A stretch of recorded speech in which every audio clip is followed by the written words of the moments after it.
जय हिंद दोस्तों, आप सभी का स्वागत है आपके इस यूट्यूब प्लेटफॉर्म MCQ स्टडी पर। हमने आपको कल हिंदी भाषा का विकास आपको पढ़ाया था, तो उसका आधा भाग हो गया था। आधा भाग हम आज आपको कंप्लीट करा देंगे। तो आज ये हिंदी भाषा का विकास, भाषाएं, उपभाषाएं और बोलियां और उनके क्षेत्र, ये पूरा आपको कंप्लीट हो जाएगा। ये टॉपिक आपका कंप्लीट हो जाएगा। तो पहले कल का थोड़ी रिवीजन कर देते हैं हम, लगभग 4-5 मिनट में। उसके बाद आज का शुरू करेंगे।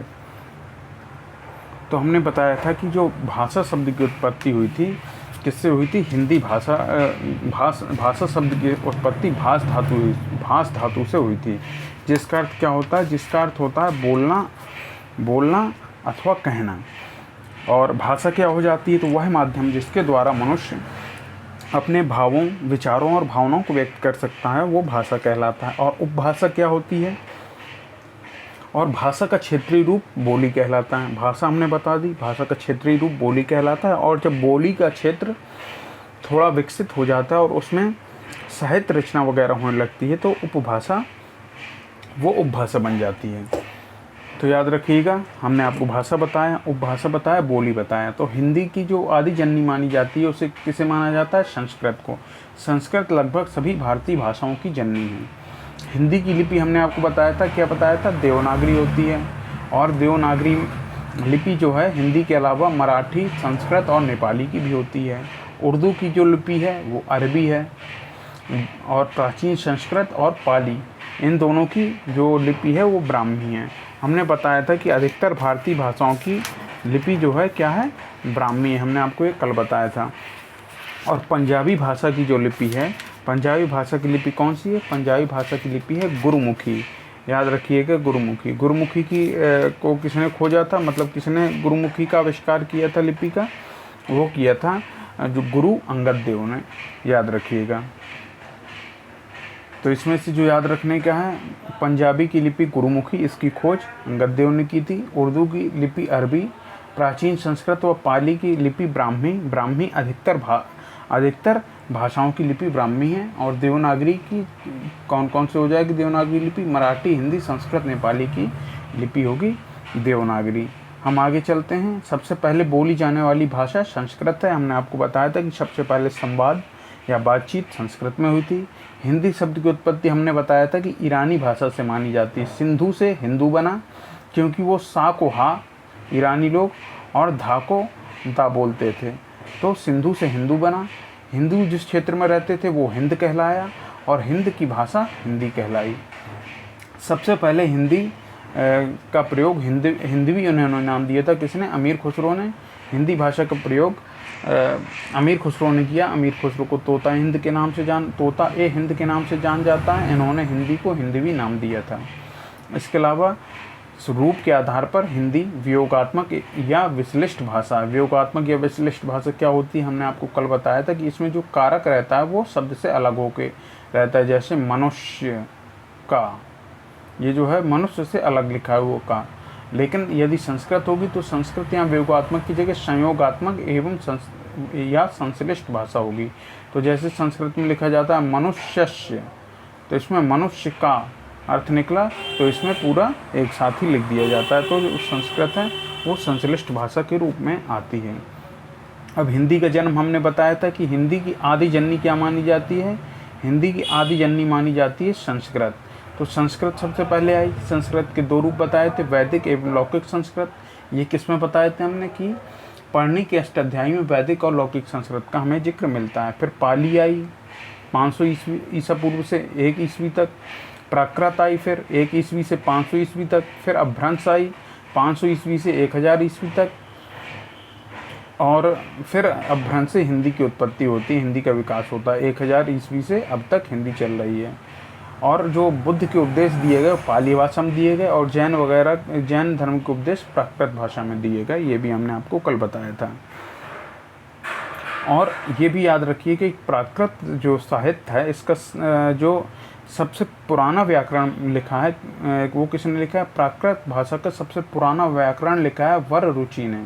इसको भी याद रखिएगा, शायद पूछ लिया जाए कि प्राकृत साहित्य का सबसे पुराना व्याकरण लिखा है किसने लिखा है? वररुचि ने लिखा है। वररुचि ने लिखा है। और प्राकृत साहित्य का सबसे अंतिम व्याकरण ये लिखा है हेमचंद्र ने, याद रखिएगा हेमचंद ने लिखा है।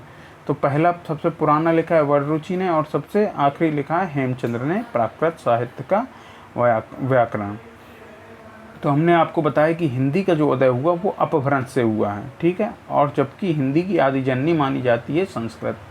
कुछ लोग अपभ्रंश और हिंदी के बीच में एक अवहट्ट को भी मानते हैं, वो संक्रमणकालीन भाषा के रूप में कार्य करती है। कुछ लोग अवहट्ट को अपभ्रंश का ही रूप मानते हैं। अब हम आगे चलते हैं। संस्कृत, हमने आपको बताया था ना कि लौकिक संस्कृत और वैदिक संस्कृत। तो संस्कृत जो थी प्राचीन आर्य भाषा के रूप में जानी जाती है। इसको दो भागों में बांटा गया था, वैदिक संस्कृत और लौकिक संस्कृत। वैदिक संस्कृत वो है जिसमें वेदों की रचना की गई, और लौकिक संस्कृत वो है जिसमें आम बोलचाल की जो भाषा थी और जिसमें अन्य जो काव्य ग्रंथ वगैरह जो रचे गए हैं वो इनमें रचे गए हैं। तो जैसे वैदिक संस्कृत में वेद लिखे गए हैं और लौकिक संस्कृत में क्या लिखा गया है, रामायण, जो आदि कवि वाल्मीकि जी के द्वारा लिखी गई मानी जाती है। इसके बाद फिर आती लौकिक, तो वैदिक संस्कृत तो यहीं पर रहती है। लौकिक संस्कृत का विकास होता है, पाली बनती है। पाली का फिर विकास होता है तो प्राकृत आती है। प्राकृत का विकास आता है तो होता है तो अपभ्रंश निकल कर आती है। फिर अपभ्रंश से निकल के आती है हिंदी। लेकिन कुछ लोग अवहट्ट को भी बीच में मानते हैं। बहुत कम समय काल के लिए अवहट्ट आई थी, इसलिए संक्रमणकालीन भाषा के रूप में कार्य करती है, और कई विद्वान अवहट्ट को अपभ्रंश का ही एक रूप मानते हैं। तो इस प्रकार जो हिंदी का विकास क्रम बन जाएगा, हिंदी का विकास क्रम क्या बन जाएगा, संस्कृत आई सबसे पहले, फिर पाली आई, फिर प्राकृत आई, फिर अपभ्रंश आया और फिर हिंदी आई। तो संस्कृत, पाली, प्राकृत, अपभ्रंश और हिंदी, बीच में अवहट्ट है, लेकिन अवहट्ट को कई विद्वान मानते हैं, कहीं नहीं मानते। तो इसलिए अपभ्रंश से ही हम हिंदी का उदय मानते हैं सीधे।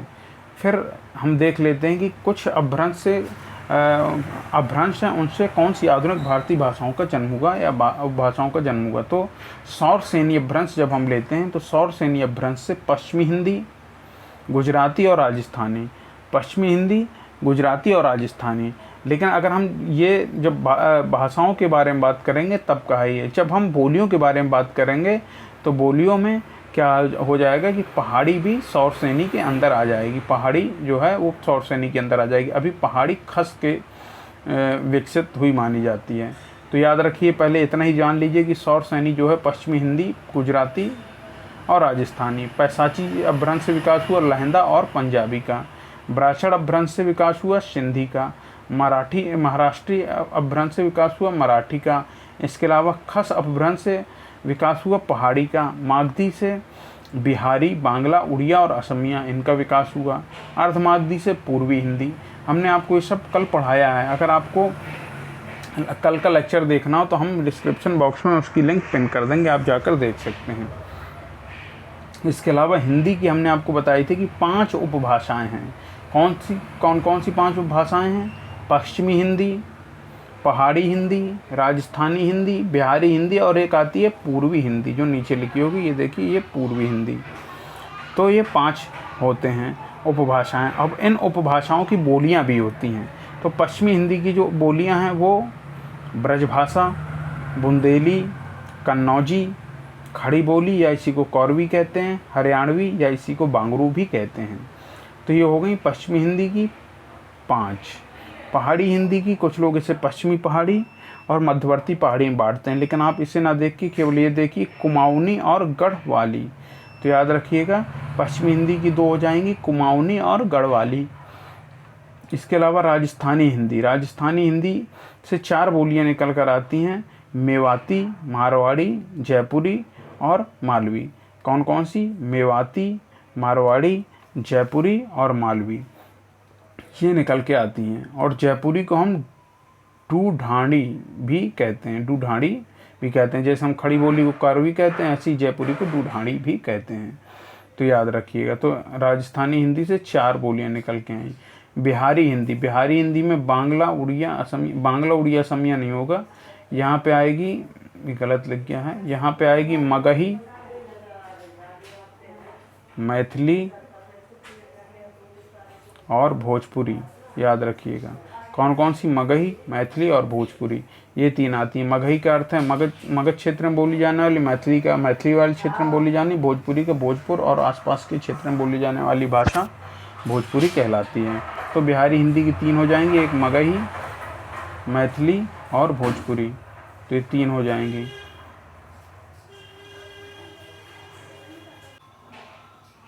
तो अब हम चलते हैं पूर्वी हिंदी पर। पूर्वी हिंदी की कौन कौन सी हैं देख लेते हैं। बोलियां पूर्वी हिंदी की हैं अवधी, बघेली और छत्तीसगढ़ी। ABC से याद कर सकते हैं शॉर्टकट, अवधी, बघेली और छत्तीसगढ़ी। तो इस प्रकार 5 उपभाषाएं हो गई हिंदी की। कितनी? 5 उपभाषाएं और बोलियां 17 हो जाती हैं। कहीं कहीं नेपाली जोड़कर 18 बोलियां भी लिखा रहता है, लेकिन याद रखिए 5 उपभाषाएं 17 बोलियां। नेक्स्ट फिर आगे बढ़ते हैं कि भारत में जो भाषा परिवार हैं, भारत में 4 भाषा परिवार हैं। कौन कौन से हैं? भारोपीय, द्रविड़, आस्ट्रिक और चीनी तिब्बती। कौन कौन से हैं? भारोपीय, द्रविड़, आस्ट्रिक और चीनी तिब्बती। तो इसमें भारोपीय परिवार में हिंदी आती है। किसमें आती है? हिंदी जो है भारोपी परिवार की भाषा है। ये भी याद रखिएगा, क्वेश्चन बनता है कि हिंदी किस परिवार की भाषा है, तो भारोपी परिवार की भाषा है। भारत में लगभग 56% लोग क्या बोलते हैं? हिंदी। हिंदी के बाद भारत में बोली जाती है बंगाली। तो भारत में 56% लोग हिंदी बोलते हैं। उसके बाद भारत में सर्वाधिक जो बोली जाती है भाषा वो बंगाली बोली जाती है। विश्व में सर्वाधिक बोली जाने वाली भाषाओं में चीनी मंदारिन सबसे आगे है, उसके बाद स्पेनिश दूसरे नंबर पर, उसके बाद अंग्रेजी तीसरे नंबर पर, फिर हिंदी चौथे नंबर पर है।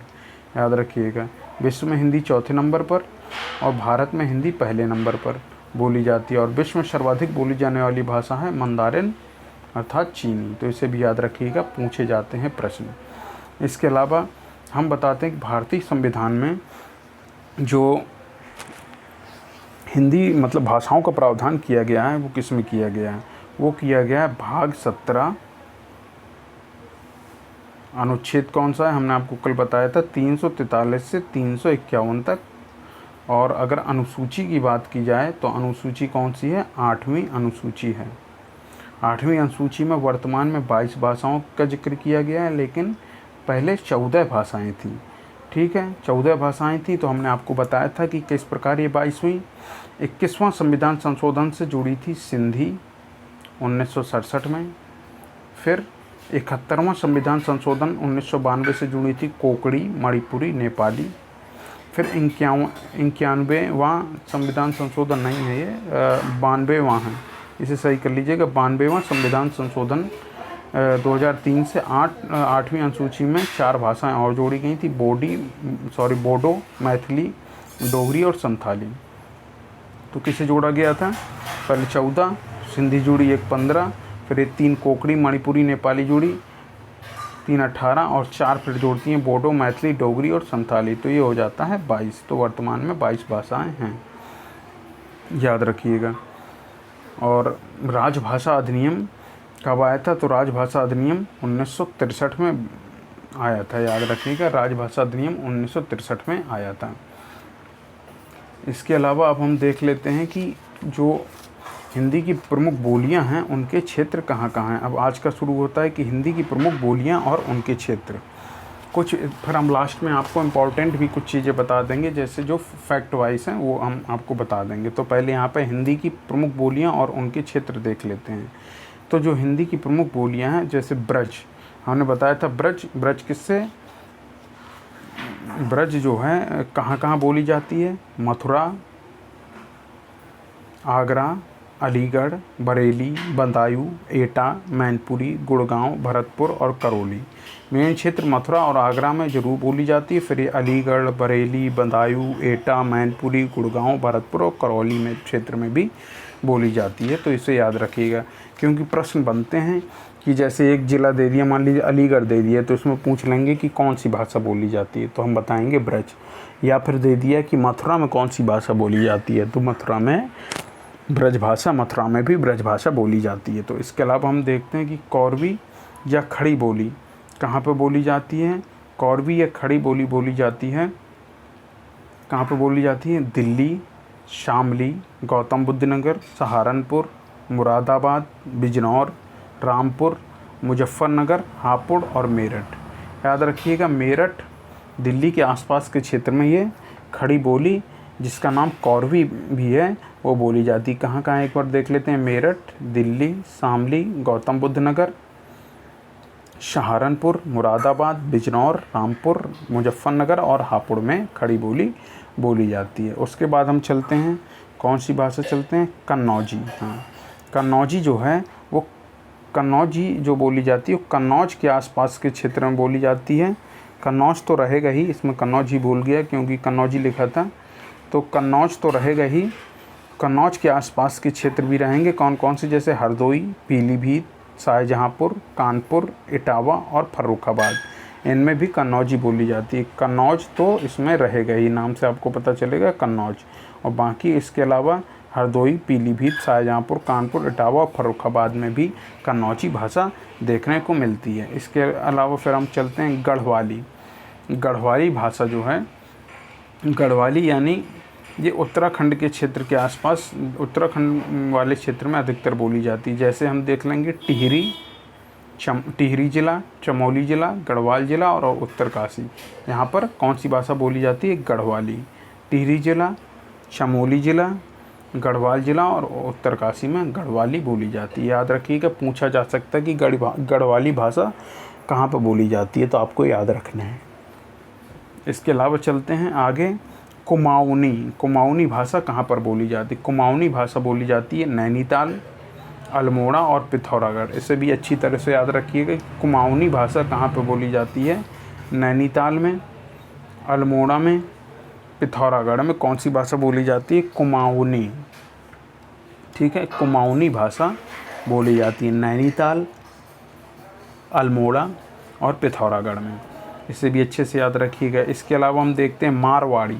मारवाड़ी जो है कहाँ पर बोली जाती है, तो मारवाड़ी आपके इन ज़िलों में बोली जाती है, अजमेर, बीकानेर, जैसलमेर, किशनगढ़ और जोधपुर। यहाँ पे मारवाड़ी भाषा बोली जाती है। कौन सी बोली जाती है, मारवाड़ी बोली जाती है। इसके अलावा ये अधिकतर इसे कहा जाए तो पश्चिमी राजस्थान में मारवाड़ी भाषा बोली जाती है। फिर हम चलते हैं मालवी। मालवी भाषा बोली जाती है, इसे देखा जाए तो मालवी भाषा कहेंगे कि दक्षिणी राजस्थान और इसके अलावा एमपी में बोली जाती है मालवी भाषा। इंदौर, रतलाम, देवास, उज्जैन और प्रतापगढ़ राजस्थान में कौन सी भाषा बोली जाती है, मालवी बोली जाती है। दक्षिणी राजस्थान कहाँ पे मालवी बोली जाती है, दक्षिणी Rajasthan plus Pratapgarh, Indore MP, Ratlam MP, Dewas MP और उज्जैन एमपी में मालवी भाषा बोली जाती। तो आप इन्हें याद रखिएगा, चाहे इन्हें ऐसे ही बना लीजिएगा। अगर आपको बनाना ना हो तो आप हमारे टेलीग्राम चैनल से जुड़ सकते हैं। आपको यही पीडीएफ हम टेलीग्राम चैनल पर प्रोवाइड करा देंगे, वो भी निःशुल्क। आपको वहाँ पर सारे वीडियोस की पीडीएफ मिल जाया करेंगी, तो आप देख लीजिए और अच्छे से पढ़ लीजिए। आप बना भी लीजिएगा और बार बार मैं कहूँगा, बार बार इस वीडियो से आप रिवीजन कर सकते हैं, देख सकते हैं। तो आपको ये खुद ही अच्छी तरीके से जब बार बार प्रैक्टिस करेंगे तो आपको याद आ जाएगा। फिर इसके अलावा हम आपको टेस्ट भी कुछ भी कराएंगे, तो उससे भी आपका रिवीजन होता जाएगा। फिर हम आगे चलते हैं, भोजपुरी। भोजपुरी का जो क्षेत्र है वो काफ़ी बड़े क्षेत्र में भोजपुरी बोली जाती है। पहले तो भोजपुरी बोली जाती है जैसे भोजपुर के क्षेत्र में आसपास, ये तो भोजपुरी बोली ही जाती है, भोजपुरी तो बोली ही जाती है। और इसमें भोजपुरी में याद रखने वाली क्या बात है कि हिंदी प्रदेश में सबसे अधिक बोली जाने वाली बोली है। तो हिंदी के जितने प्रदेश हैं उन सभी में सबसे अधिक बोली जाने वाली बोली कौन सी है, भोजपुरी है। भोजपुरी का एक और बहुत ही इसमें इम्पोर्टेंट फैक्ट है कि सूरीनाम, मॉरिशस, फिजी, गुयाना, ये इन देशों में भी, सूरीनाम, मॉरिशस, फिजी, गुयाना, इन देशों में भी भोजपुरी बोली देखने को मिलती है।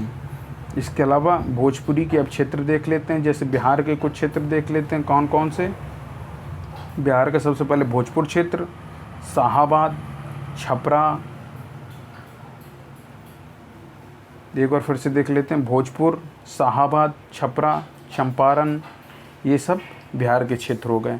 इसके अलावा यूपी में भी कई ज़िलों में देखने को मिलती है भोजपुरी। कौन कौन ज़िलों में? चंदौली, जौनपुर, आजमगढ़, बनारस, गोरखपुर, बलिया, गाजीपुर और देवरिया, यहाँ पर भोजपुरी बोली जाती है।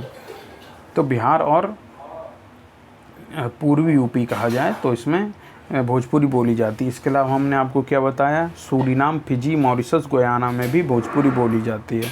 और हिंदी प्रदेश में बोली जाने वाली सबसे अधिक बोली जाने वाली ये बोली है। इसके अलावा हम एक चीज़ और भोजपुरी के बारे में बता देते हैं। भोजपुरी में एक भिखारी ठाकुर नाम से कवि हुए हैं। भिखारी ठाकुर नाम से कवि हुए हैं। हाँ, भिखारी ठाकुर नाम से कवि या लेखक, कुछ मतलब भिखारी ठाकुर हुए हैं जो कवि या लेखक थे, ये थोड़ी कंफर्म नहीं है। तो इन्हें भोजपुरी के शेक्सपियर भी कहा जाता है। किसको? भिखारी ठाकुर को भोजपुरी के शेक्सपियर भी कहा जाता है। और कहीं कहीं इन्हें भोजपुरी के भारतेंदु की संज्ञा भी दी जाती है। ठीक है। इसके अलावा एक बात और याद रखिएगा कि कबीर दास ने भी भोजपुरी में रचनाएं की हैं। तो अब हम आगे चलते हैं। भोजपुरी के बाद ये देख लेते हैं कि भोजपुरी के बाद आ गया प्रमुख बोलियां और उनके नामकरण करता। कौन कौन से नामकरण करता है प्रमुख बोलियों की। लेकिन उससे पहले हम आपको कुछ और बता देते हैं। जैसे हमने आपको ब्रज भाषा तो बता ही थी, खड़ी बोली के बारे में भी आपको बताया कि खड़ी बोली का क्षेत्र कौन सा है। इसके अलावा हम आपको बताएंगे बुंदेली। बुंदेली का तो क्षेत्र आप जानते हैं कहाँ पर होगा। बुंदेलखंड जो क्षेत्र है उसमें बुंदेली भाषा का प्रयोग किया जाता है। बुंदेलखंड क्षेत्र है उसमें बुंदेली भाषा का प्रयोग किया जाता है। और बुंदेली भाषा जो है ब्रज भाषा के काफ़ी निकट है। याद रखिएगा, बुंदेली भाषा ब्रज भाषा के काफ़ी निकट है। और इसका क्षेत्र कौन है बुंदेली भाषा का? झांसी, महोबा, जालौन, हमीरपुर इत्यादि। और एमपी में भी बुंदेलखंड के कुछ ज़िले पड़ते हैं, जैसे मान लीजिए पन्ना वगैरह जो हैं ये बुंदेलखंड क्षेत्र में ही आते हैं। तो इनकी बोली जो है बुंदेली रहेगी। और आल्हा खंड एक लिखा गया है। आप जानते हैं महोबा के आल्हा और उदल दो भाई थे, तो बहुत ही वीर माने जाते हैं, तो उनके लिए आल्हा खंड लिखा गया है। वो लिखा गया है बुंदेली शैली में लिखा गया है। किसमें? बुंदेली शैली में लिखा गया है। और इसके प्रमुख कवि अगर माना जाए, बुंदेली के प्रमुख कवि कौन हैं, तो अगर हम बताएं जगनिक, श्रीपति, पद्माकर, रसनिधि। याद रखिएगा ये 4 कवि बुंदेली भाषा के लिए प्रसिद्ध हैं। कौन कौन से? रसनिधि, जगनिक, श्रीपति, पद्माकर और ये सब इनके प्रसिद्ध कवि हैं। आगे चलते हैं। कौन सी? कन्नौजी। तो हमने आपको बता ही दिया है कि कन्नौज वाले क्षेत्र में कन्नौजी बोली जाती है और कन्नौजी भी ब्रजभाषा से प्रभावित है। कन्नौजी बोली के हमने आपको क्षेत्र भी बता दिए हैं। इसके अलावा हमने आपको अवधी का नहीं बताया है अभी, तो हम आपको अवधी का भी बता देते हैं। तो अवधी का कौन सा हुआ? अवधी। अवधी के जो क्षेत्र अगर हम देखते हैं तो सबसे पहले तो ये अयोध्या ही आती है, क्योंकि अयोध्या फैजाबाद एक ही नाम हो गया है। लखनऊ में भी हमें अवधी देखने को मिलती है। प्रयागराज के कुछ भाग में हमें अवधी देखने को मिलती है। प्रतापगढ़, उन्नाव, रायबरेली, गोंडा, बस्ती, बहराइच, बाराबंकी, सुल्तानपुर, जौनपुर का कुछ भाग, मिर्ज़ापुर का कुछ भाग, यहाँ पे हमें अवधी देखने को मिलती है। मतलब हमें जो अयोध्या है, पहले फैजाबाद नाम था इस जिले का, अब अयोध्या कर दिया है, तो अयोध्या में तो मिलती है और अयोध्या से जुड़े हुए समस्त क्षेत्र में हमें अवधी भाषा देखने को मिलती है। और इसमें एक चीज़ और याद रखिए कि रामचरितमानस जो लिखी थी गोस्वामी तुलसीदास ने, वो भी अवधी भाषा में ही लिखी थी। और पद्मावत जो मलिक मोहम्मद जायसी ने लिखी थी, वो भी शायद अवधी भाषा में ही लिखी थी। आप कंफर्म करके कमेंट सेक्शन में अपना आंसर दे सकते हैं। कि पद्मावत जो लिखी है मलिक मोहम्मद जायसी ने, उसकी भाषा क्या है। और हमने आपको भोजपुरी बता ही दिया है। अब हम चलते हैं आगे। आगे क्या है, आगे चलते हैं जो प्रमुख बोलियां हैं और उनके नामकरण करता। लेकिन हाँ, एक और बोली रह गई, वो है बघेली।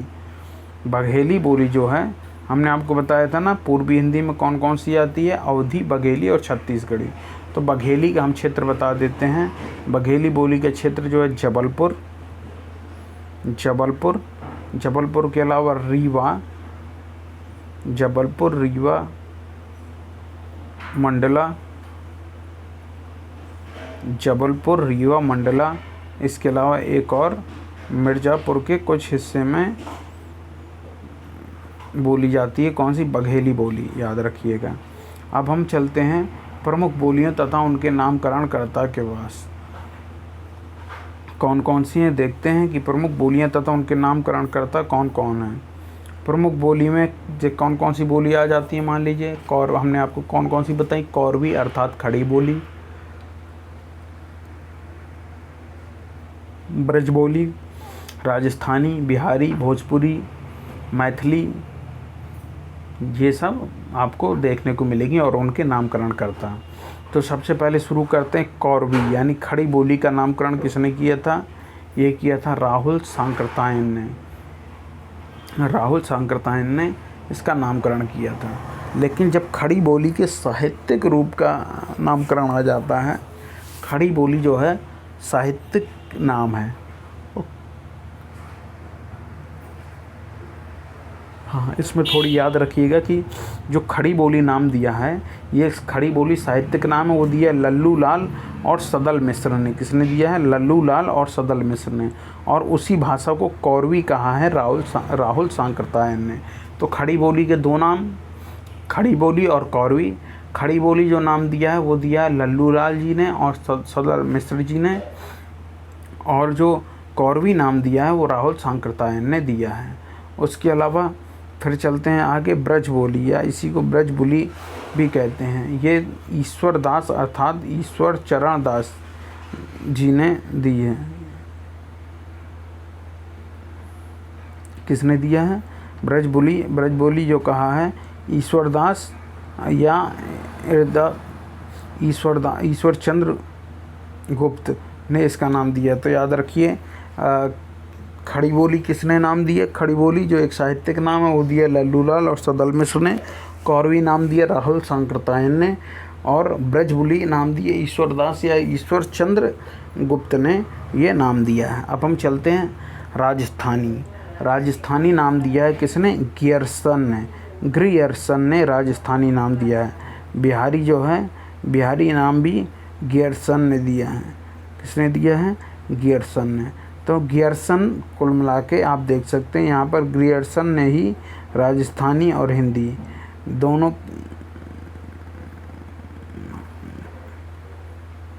तो क्या हो जाएगा, राजस्थानी और भोजपुरी, सॉरी राजस्थानी भोजपुरी नहीं रहेगा, भोजपुरी तो रेमंड ने, हाँ देख लीजिए कि राजस्थानी जो है उसका नामकरण किया गियर्सन ने, बिहारी जो है उसका नामकरण किया गियर्सन ने।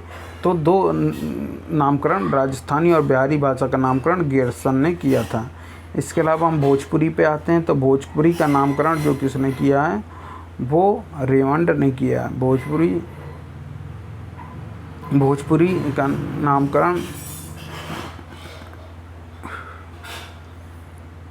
का नामकरण किया था रेमंड ने। तो जो रेमंड हैं उन्होंने भोजपुरी का नामकरण किया, याद रखिएगा। और मैथिली यहाँ पे होना चाहिए इस जगह पर। तो मैथिली का नामकरण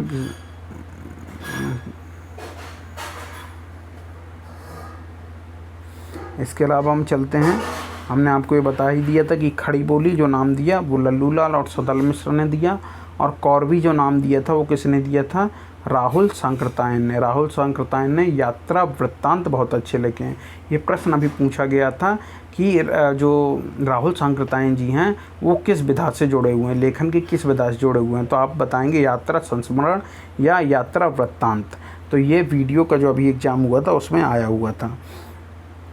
और डिंगल एक जो है बोली है वो उसका नामकरण किया था बांकीदास ने। किसने किया था? बांकीदास ने। तो हम एक बार और देख लेते हैं प्रमुख बोलियां और उनके नामकरण करता।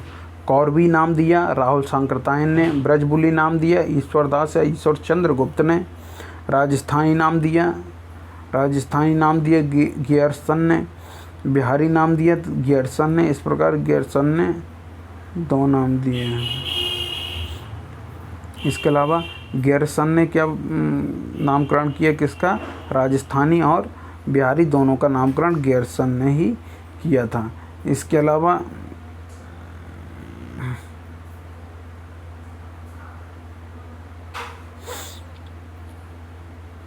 तो हमने देख लिया कि गियर्सन ने राजस्थानी और बिहारी का नामकरण किया।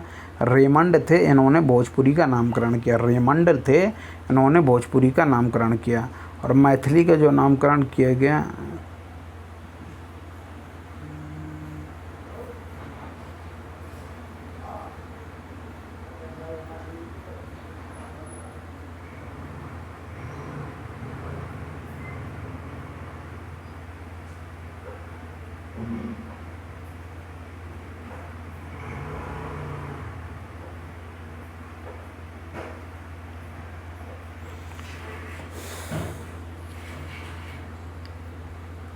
नेक्स्ट पर चलते हैं।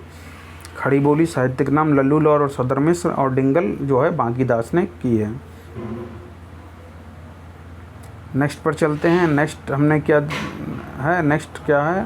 नेक्स्ट है हिंदी की बोलियां और उनके स्वरूप। हाँ, ये प्रश्न भी पूछा जाता है कि हिंदी की बोलियां और उनके स्वरूप इसे कहा जाए तो इसका नाम अगर देखा जाए तो इसमें हेडिंग जो रहेगी बोलियों की उच्चारण के आधार पर विशेषता। ये जो हैं ये बोलियों की उच्चारण के आधार पर विशेषता रहेगी। कौन कौन सी विशेषता होती है? एक ओकार बहुला रहती है, एक अकार बहुला रहती है, एक इकार बहुला रहती है, एक उदासीन आकार बहुला रहती है। तो ओकार बहुला में ओ की अधिकता, अकार बहुला में आ की अधिकता, इकार बहुला में ई की अधिकता और उदासीन आकार बहुला में उसमें कुछ किसी की अधिकता नहीं रहती, बैलेंस रहता है। तो जो बोलियों की उच्चारण के आधार पर विशेषताएँ 4 हो गई, ओकार बहुला, अकार बहुला, इकार बहुला और उदासीन आकार बहुला। तो हम ये जानते हैं कि ओकार बहुला में कौन कौन सी बोलियां आ जाएंगी। तो ओकार बहुला में कौन कौन सी भाषाएं आ जाएंगी या बोलियां आ जाएंगी? ब्रज भाषा, बुंदेली, कन्नौजी, मारवाड़ी, कुमाऊनी, गढ़वाली और मालवी। तो ओकार बहुला में जिनमें क्या रहती है? ओ की अधिकता रहती है, उसे ओकार बहुला कहते हैं। तो इसमें कौन कौन सी आ जाएगी?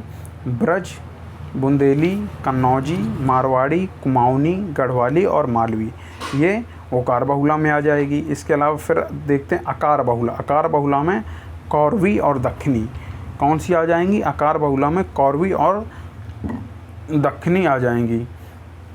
फिर इकार बहुला। इकार बहुला में मात्र कौन सी आती है? भोजपुरी ही आएगी, मात्र भोजपुरी आएगी इकार बहुला में। इसके अलावा उदासीन आकार बहुला में अवधी और बघेली आ जाएगी। तो एक बार हम इसका फिर से रिवीजन कर लेते हैं, लेकिन इसके पहले की जो हमने आपको बताया था नामकरण उसका भी साथ में रिवीजन कर देते हैं।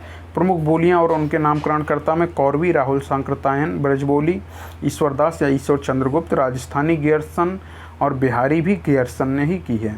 भोजपुरी का नामकरण रेमंड ने किया। मैथिली का नामकरण कोलब्रुक ने किया। खड़ी बोली जो नाम दिया था भाषा का, ये साहित्यिक नाम है, ये किया था लल्लू लाल और सदल मिश्र जी ने। डिंगल का नामकरण किया था बांकीदास ने। इसके अलावा हम ये जान लेते हैं कि बोलियों की उच्चारण के आधार पर विशेषताएं जो हैं ओकार बहुला, अकार बहुला, इकार बहुला और उदासीन आकार बहुला। तो उसमें हिंदी की कौन सी बोलियां उनसे संबंध रखती हैं? तो ओकार बहुला में आ जाएगी ब्रज, बुंदेली, कन्नौजी, मारवाड़ी, कुमाऊनी, गढ़वाली और एक मालवी भी रहेगी, मालवी। इसके अलावा अकार बहुला में आ जाएगा। अकार बहुला में क्या आ जाएगा?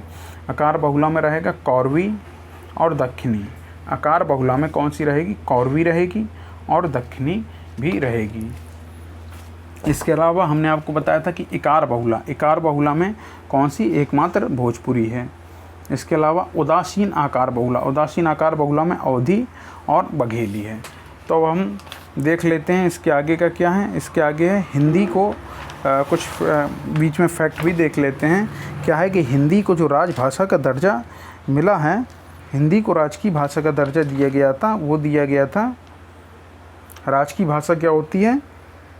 ये शायद कुछ गलत लिखा है, तो इसे हम आपसे आप कमेंट करके बताइएगा कि हिंदी को राज की भाषा का दर्जा कब मिला। ये आप कमेंट करके बताइएगा कि हिंदी को राज की भाषा का दर्जा कब मिला। ये सही लिखा है कि गलत, ये भी आप बताइएगा, और हम भी अब कमेंट में आपको देखकर पिन कर देंगे इस वीडियो के साथ ही। इसके अलावा हमने आपको बताया था कि 14 सितंबर को क्या मनाया जाता है? राष्ट्रीय हिंदी दिवस मनाया जाता है, क्योंकि 14 सितंबर 1949 को संविधान सभा ने हिंदी को संघ की राजभाषा के रूप में स्वीकार किया था। 14 सितंबर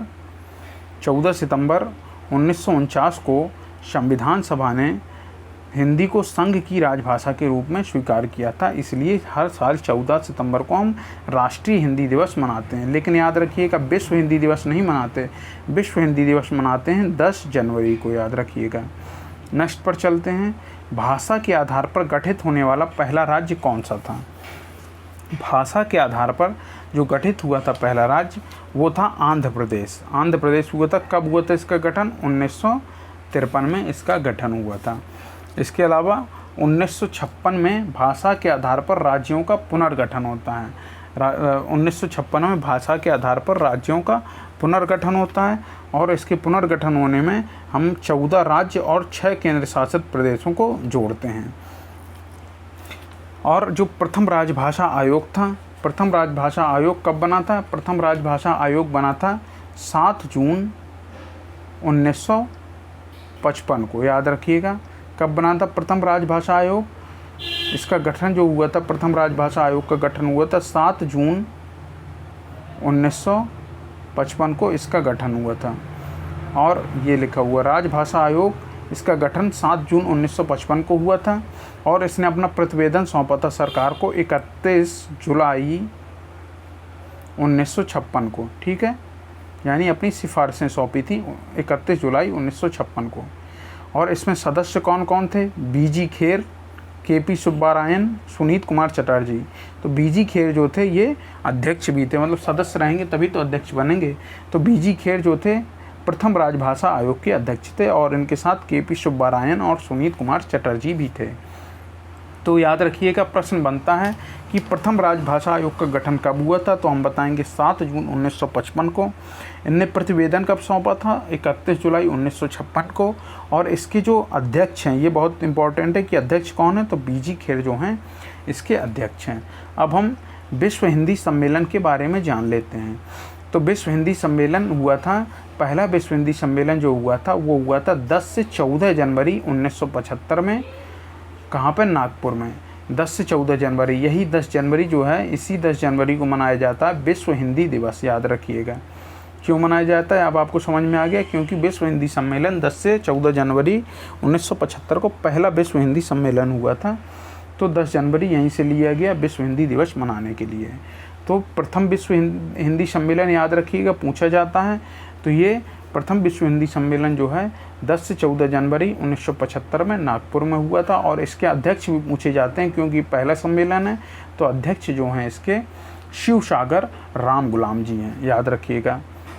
इसके अलावा हम ये अभी तक जो टोटल 12 लगभग हो चुके हैं विश्व हिंदी सम्मेलन, तो हम उनके बारे में देख लेते हैं कब से कब तक और कहाँ हुआ, और कुछ इम्पोर्टेंट होगा तो हम उसका बता देंगे।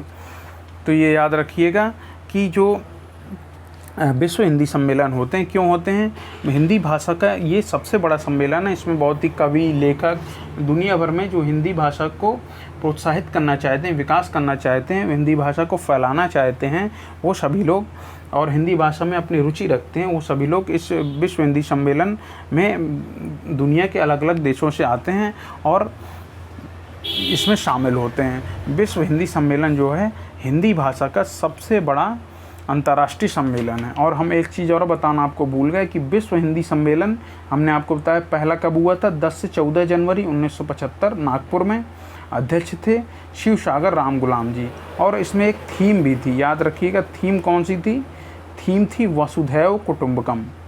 थीम यानी विषय कहते हैं, विषय क्या था इस सम्मेलन का? वसुधैव कुटुंबकम विषय था। वसुधैव कुटुंबकम याद रखना जरूरी है क्योंकि प्रश्न पूछा जाता है इस तरीके से। और वसुधैव कुटुंबकम वर्तमान में किसका विषय है? तो भारत इस समय इस साल G20 जो ग्रुप है उसकी अध्यक्षता कर रहा है। उसमें भारत ने वसुधैव कुटुंबकम थीम रखी हुई है। इसे भी आप याद रखिएगा, एक करंट से रिलेटेड है। इसके अलावा जो दूसरा सम्मेलन हुआ वो पोर्ट लुइस में हुआ। पोर्ट लुइस कहाँ पड़ता है? मॉरिशस में, 28 से 30 अगस्त 1976 में। इसके अलावा फिर तीसरा जो हुआ 28 से 30 अक्टूबर 1983 नई दिल्ली में हुआ था। और इसमें जो चीफ गेस्ट थी, तीसरे वाले में जो चीफ गेस्ट थी वो थी कवयित्री महादेवी वर्मा।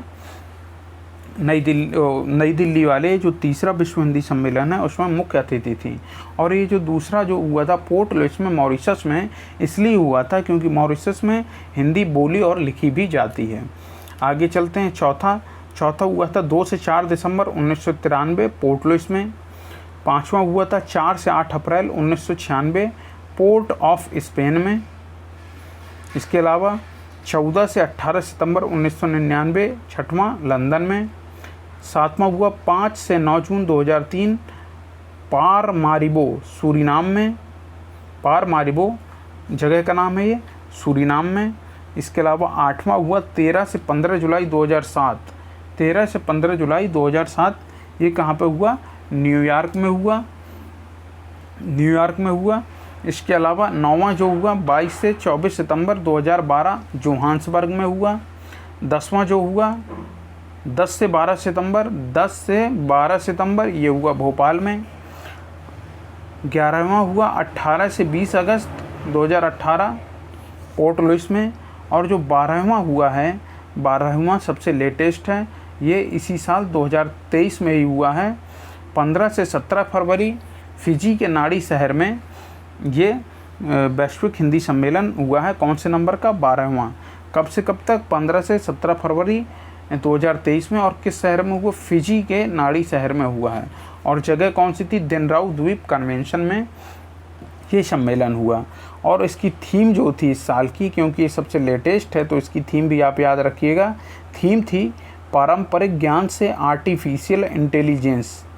पारंपरिक ज्ञान से आर्टिफिशियल इंटेलिजेंस इस 12वें विश्व हिंदी सम्मेलन की थीम थी। और इसमें भाग किसने लिया था? इस सम्मेलन में जो भाग लिया था वो लिया था भारत के विदेश मंत्री एस जयशंकर ने, भारत के जो विदेश मंत्री हैं इन्होंने भाग लिया था। अब हम आगे चलते हैं।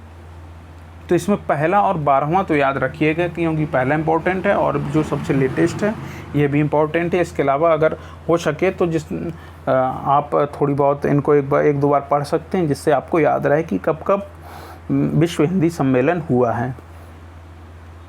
और 13वां अभी डिसाइड नहीं है, शायद लगभग 2026 में होगा, लेकिन जगह अभी डिसाइड नहीं है। अब हम कुछ जो इम्पोर्टेंट है वो हम देख लेते हैं फैक्ट वाइज, जो आपसे सीधे प्रश्न पूछ लिए जाते हैं। हिंदी भाषा के विकास का ये जो टॉपिक है, हिंदी भाषा का विकास, भाषाएं, उपभाषाएं और बोलियां, उनमें से सीधे कुछ प्रश्न पूछ लिए जाते हैं तो उन्हें याद रखिएगा कौन कौन से हैं। तो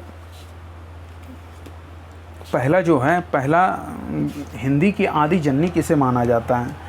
कुछ फैक्ट सीधे देख लेते हैं। जैसे हिंदी की आदि जननी माना जाता है किसको?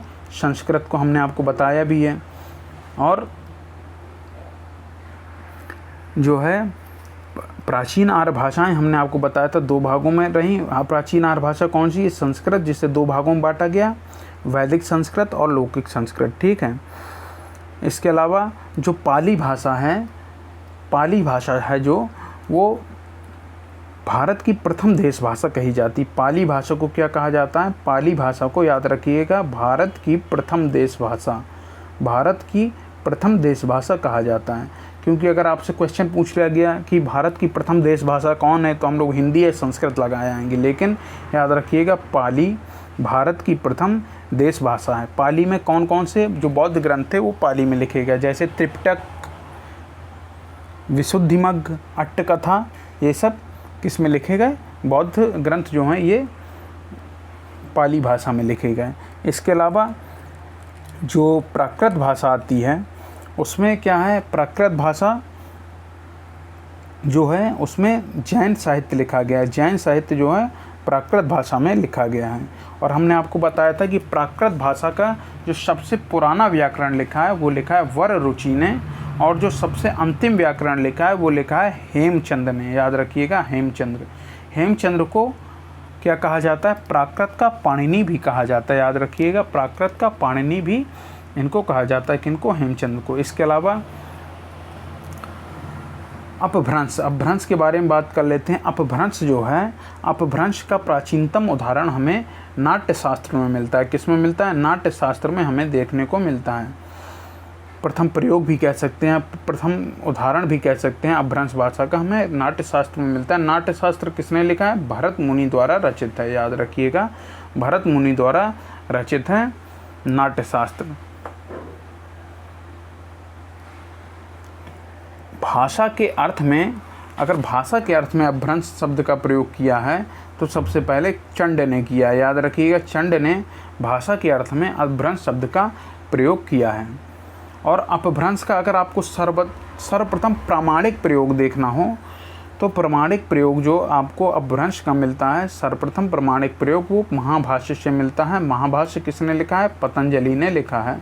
तो पतंजलि के महाभाष्य से सबसे प्रामाणिक प्रयोग मिलता है आपको अपभ्रंश का। और प्राचीनतम उदाहरण या प्राचीनतम प्रयोग भरत मुनि के नाट्य शास्त्र में भी मिलने का दावा किया जाता है। और अपभ्रंश में कौन कौन सी रचनाएं हुई? अपभ्रंश में आदिकालीन जो सिद्ध थे, सिद्धों की रचनाएं हुई, आदिकालीन नाथों की रचनाएं हुई, और आदिकालीन जो रासो साहित्य है, जैसे पृथ्वीराज रासो और ये सब वगैरह जो लिखी गई वो अपभ्रंश में ही लिखी गई। आदिकालीन सिद्धों की रचना और आदिकालीन नाथों की रचना भी इसमें लिखी गई। किसमें? अपभ्रंश में।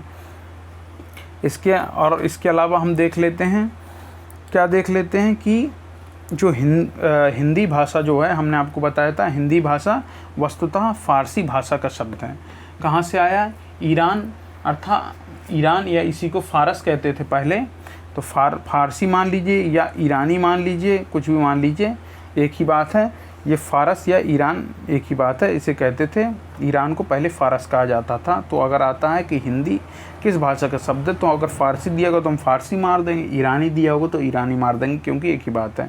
तो हिंदी वस्तुतः फारसी भाषा का शब्द है। तो फैक्ट याद करते जाइएगा, अलग से आपको नोट कर लीजिएगा, या फिर आप हमारे टेलीग्राम चैनल से जुड़कर PDF ले लीजिएगा, तो आपको PDF मिल जाएगी। निःशुल्क PDF उपलब्ध हैं। आप हमारी इस YouTube चैनल को सब्सक्राइब करिए ही करिए। इसके अलावा आपको डिस्क्रिप्शन में टेलीग्राम की लिंक मिल जाएगी, PDF वगैरह आपको वहाँ से मिल जाएंगी। इसके अलावा आप हमारे इंस्टाग्राम अकाउंट से भी जुड़ सकते हैं। आपको वहाँ पर भी क्विज वगैरह कुछ करंट की चीज़ें आपको वहाँ पर अपडेट की जाती हैं पर डे, तो आप वहाँ से भी उसको देख सकते हैं। तो हमने आपको क्या बताया? हिंदी वस्तुतः फारसी भाषा का शब्द है। हमने बताया था आपको हिंदी भारोपी परिवार की भाषा। प्रश्न बनता है कि हिंदी किस परिवार की भाषा है, तो हम बताएंगे भारोपी परिवार की भाषा है। तो हिंदी भाषा की उत्पत्ति किससे होती है? सौरसेनी अपभ्रंश से। या फिर हिंदी भाषा का उद्भव मान लीजिए किससे हुआ है? सौरसेनी अपभ्रंश से। या फिर सीधे सीधे हम कह दें कि अपभ्रंश से हिंदी भाषा का उद्भव हुआ है। हिंदी की आदिजननी क्या है? संस्कृत है। हिंदी की लिपि कौन सी है? देवनागरी है। हिंदी का विकास क्रम हमने आपको बताया था कि सबसे पहले संस्कृत आई, फिर पाली आई, फिर प्राकृत आई, फिर अपभ्रंश और फिर हिंदी। अपभ्रंश से उदय हुआ हिंदी का। किससे मतलब सॉरी अपभ्रंश से हिंदी का ही उदय हुआ है। तो याद रखिएगा, कुछ लोग अपभ्रंश और हिंदी के बीच में अवहट्ट को भी मानते हैं। तो अवहट्ट जो है, कई विद्वान अवहट्ट को मानते हैं, कुछ लोग अवहट्ट को अपभ्रंश का ही रूप मानते हैं। कुछ लोग संक्रमणकालीन भाषा के रूप में अवहट्ट को मानते हैं। तो आप याद रखिएगा, हिंदी का विकास क्रम जो है वो है संस्कृत, पाली, प्राकृत, अपभ्रंश और हिंदी, ये याद रखिएगा। इसके अलावा हमने आपको बताया था कि संविधान में भारत की राजभाषा के रूप में हिंदी को स्वीकृति दी गई थी 14 सितंबर 1949 को। कब दी गई थी? 14 सितंबर 1949 को हिंदी को भारत की राजभाषा के रूप में स्वीकृति दी गई थी। इसलिए हम 14 सितंबर को हिंदी दिवस मनाते हैं। लेकिन विश्व हिंदी दिवस मनाया जाता है 10 जनवरी को। 10 जनवरी को क्यों मनाया जाता है? क्योंकि प्रथम विश्व सम्मेलन 10 से 14 जनवरी 1975 में नागपुर में हुआ था, तो इसीलिए क्या मनाया जाने लगा, 10 जनवरी को विश्व हिंदी दिवस मनाया जाने लगा है, याद रखिएगा। नेक्स्ट पर चलते हैं। भारतीय संविधान के अनुच्छेद 343(1) में मतलब भारत की राजभाषा हिंदी व इसकी लिपि देवनागरी होगी, ये लिखा हुआ है। क्या लिखा हुआ है कि संघ अर्थात भारत की राजभाषा हिंदी और इसकी लिपि देवनागरी होगी। अनुच्छेद 343(a) या 1 कुछ भी मान लीजिए में लिखा हुआ है। हिंदी की उपभाषाएँ कितनी हैं? हिंदी की उपभाषाएँ 5 हैं और 17 बोलियाँ हैं। कहीं कहीं जब नेपाली जोड़ देते हैं तो 18 बोलियाँ हो जाती हैं, लेकिन याद रखिए कि हिंदी की उपभाषाएँ 5 हैं और बोलियाँ 17 हैं। तो इस याद रखिएगा, सीधे क्वेश्चन आ जाता है कि हिंदी की उपभाषाएँ कितनी हैं, आया भी है। अभी वीडियो एग्जाम हुआ था उसमें आया था ये क्वेश्चन। इसके अलावा खड़ी बोली हिंदी के प्रथम कवि अमीर खुसरो माने जाते हैं। अमीर खुसरो माने जाते हैं खड़ी बोली हिंदी के प्रथम कवि। अमीर खुसरो ने हिंदी को हिंदवी के रूप में वर्णन किया है और खड़ी बोली जो है उसके प्रथम कवि अमीर खुसरो को माने जाते हैं। यानी खड़ी बोली का अगर जनक पूछा जाए आपसे तो हम कहेंगे अमीर खुसरो हैं। अमीर खुसरो को तोता हिंद के नाम से भी जाना जाता है। और हमने आपको बताया था कि भाषा के क्षेत्रीय रूप को हम कहते हैं बोली। भाषा के क्षेत्रीय रूप को बोली कहते हैं। और खड़ी बोली का जो अन्य नाम है वो कौरवी है। और कौरवी नाम किसने दिया था? राहुल सांकृत्यायन ने। खड़ी बोली नाम दिया था लल्लू लाल और सदल मिश्र ने। आगे चलते हैं कि भोजपुरी का वर्णन संविधान की 8वीं अनुसूची में नहीं है। जो 22 भाषाएं दी गई हैं उसमें से भोजपुरी का वर्णन नहीं है संविधान की 8वीं अनुसूची में, याद रखिएगा। देवनागरी लिपि का जो हमें सर्वप्रथम प्रयोग देखने को मिलता है, हमें जय भट्ट के शिलालेख से हमें देवनागरी लिपि का सर्वप्रथम प्रयोग देखने को मिलता है। कहाँ से? जय भट्ट के शिलालेख से। ठीक उसी प्रकार जैसे हमें पाली भाषा का प्रथम प्रयोग हमें अशोक के शिलालेख में किसने ढूंढा था? जेम्स प्रिंसिप ने। आगे चलते हैं। जयपुरी बोली का स्थानीय नाम ढूढाड़ी है। क्या है? ढूढाड़ी जयपुरी बोली का स्थानीय नाम है। और भारत में सर्वाधिक बोली जाने वाली भाषा हमने आपको बताई थी हिंदी 56%, उसके बाद बांग्ला, उसके बाद मराठी, तेलुगु और तमिल बोली जाती हैं। तो एक बार इनका क्रम देख लीजिए कौन कौन सा है। सबसे पहले बोली सबसे ज़्यादा भारत में बोली जाती है हिंदी, फिर बांग्ला, फिर मराठी, फिर तेलुगु और तमिल। तो याद रखिएगा ये भारत में बोली जाने वाली भाषाओं का क्रम है। इसके अलावा हमने आपको क्या बताया था कि विश्व में सर्वाधिक कौन सी भाषा बोली जाती है? विश्व में सर्वाधिक चीनी अर्थात मंदारिन भाषा बोली जाती है। एक दो फैक्ट और रह गए हैं तो उन्हें याद रखिएगा, लिखे नहीं है लेकिन हम आपको मुँह जवान बता दे रहे हैं कि जो खड़ी बोली है उससे गंवारू भाषा, गंवारू कहा था किसने? अब्दुल हक नामक जो व्यक्ति थे, उन्होंने अब्दुल हक नामक व्यक्ति ने खड़ी बोली को गंवारू कहा था। क्या कहा था? गंवारू कहा था। और हमने आपको बताया था कि कौरवी जो नामकरण किया था किसने किया था? राहुल सांकृत्यायन ने। राहुल सांकृत्यायन अपने यात्रा वृत्तांत यानी यात्रा संस्मरण के लिए बहुत ही प्रसिद्ध हैं। पूछा भी जाता है कि यात्रा संस्मरण के लिए कौन प्रसिद्ध है, तो हम बताएंगे राहुल सांकृत्यायन। और हमने आपको ये बता दिया कि भारतीय संविधान के अनुच्छेद 343 से लेकर 351 तक राजभाषा के जिक्र किया गया है इसमें। और जो भारतीय संविधान की 8वीं अनुसूची है उसमें 22 भाषाओं का जिक्र है। पहले 14 भाषाएं थी मूल संविधान में, अब 22 भाषाएं हैं। कौन कौन सी हैं एक बार देख लेते हैं, एक सुन लीजिएगा अच्छे से। मराठी, नेपाली, उड़िया, पंजाबी, संस्कृत, संथाली, सिंधी, तमिल, तेलुगु, उर्दू, मणिपुरी, मलयालम, मैथिली, कोंकणी, कश्मीरी, कन्नड़, हिंदी, गुजराती, डोगरी, बोडो, बंगला, असमिया। याद रखिएगा एक बार फिर से, मराठी, नेपाली, उड़िया, पंजाबी, संस्कृत, संथाली, सिंधी, तमिल, तेलुगु, उर्दू, मणिपुरी, मलयालम, मैथिली, कोंकणी, कश्मीरी, कन्नड़, हिंदी, गुजराती, डोगरी, बोडो, बंगला और असमिया। याद रखिएगा इसमें कौन कौन सी भाषाएं शामिल नहीं हैं। इसमें सबसे पहले हमने आपको बताया कि भोजपुरी इसमें शामिल नहीं है। इसके अलावा अंग्रेजी भी इसमें शामिल नहीं है। ऐसे नहीं कि पूछा जाए तो आप अंग्रेजी पे टिक कर दें या भोजपुरी पे टिक कर दें। ये 22 भाषाओं में नहीं है, 8वीं अनुसूची में जो भाषाएं सम्मिलित की गई हैं उसमें से। इसके अलावा पहले 14 भाषाएं थी, फिर हो जाती हैं 22 भाषाएं, याद रखिएगा। और हमने आपको लिपि बताई थी, तो लिपि जो है उर्दू की, याद रखिएगा, उर्दू की लिपि कौन सी है? अरबी। और पंजाबी की हमने आपको क्या बताई थी? पंजाबी की गुरमुखी है लिपि। और कन्नड़ की तो कन्नड़ है। मणिपुरी की लिपि याद रखिएगा, मणिपुरी की जो लिपि है, मणिपुरी जो भाषा है उसकी लिपि क्या होती है? इसे भी हम याद रखिएगा, मैती। मैती जो लिपि है वो मणिपुरी भाषा की, किसकी है? मैती जो लिपि है वो मणिपुरी भाषा की है। और तो आज का ये टॉपिक यहीं पर पूरा होता है। आपका जो हिंदी भाषा का विकास, भाषाएं, उपभाषाएं और बोलियां और उनके क्षेत्र, ये आपका टॉपिक यहीं पर कंप्लीट होता है। आपको इससे जो रिलेटेड क्विज़ हैं आपको करा दिए जाएंगे। अभी पहले आप इसको पढ़िए, 2-3 बार पढ़िएगा तो आपको अच्छी तरीके से समझ में आ जाएगा। और इसके पहले की क्लास हम इसके डिस्क्रिप्शन बॉक्स में आपको पिन करा देंगे, तो आप वहां से जाकर देख सकते हैं। फिर उसके बाद ये दूसरी क्लास आप देखिएगा। तो दोस्तों, अगर आपको ये वीडियो पसंद आया तो आप इस वीडियो को लाइक करिए, कमेंट करिए, शेयर करिए और हमारे इस चैनल को ज़्यादा से ज़्यादा सपोर्ट करिए। तो अब दोस्तों, हम आपसे मिलते हैं अपने नेक्स्ट वीडियो में। जय हिंद, जय भारत।